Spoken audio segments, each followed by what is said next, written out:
Which brings us to VeggieTales.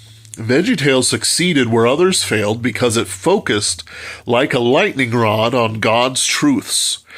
Things like "Where's God when I'm scared?"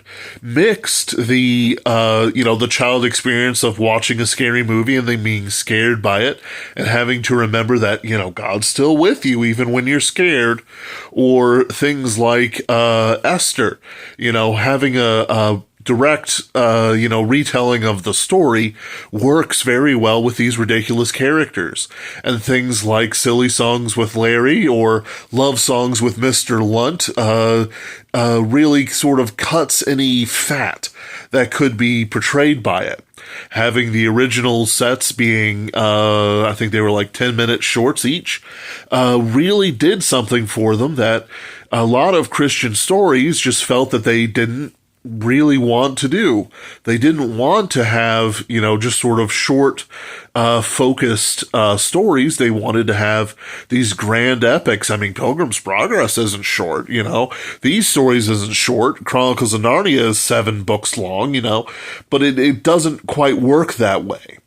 This is not just a topic for Christians or other moral writers, but rather your subject has a length to it.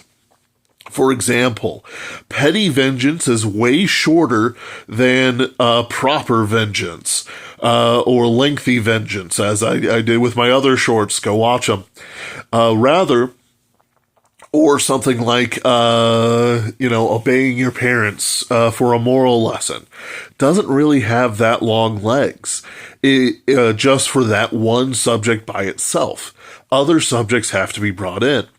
Because things like Where's God When I'm Scared focused tightly on the child's experience of a scary story and being scared and wanting, comfort in the scary times, they were able to succinctly and properly communicate the lesson that God is still with them, even in the darkness. For other stories, they lose it.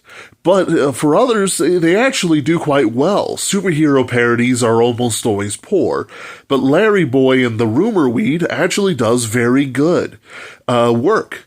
Rather than it being some sort of like Titanic struggle against, the Joker, the Rumor Weed is literally the manifestation of the town's gossip. Larry Boy can't defeat it without a heart change within his community to stop gossiping. So in other words, Larry Boy may be a vehicle for the moral, but the moral is accurately portrayed.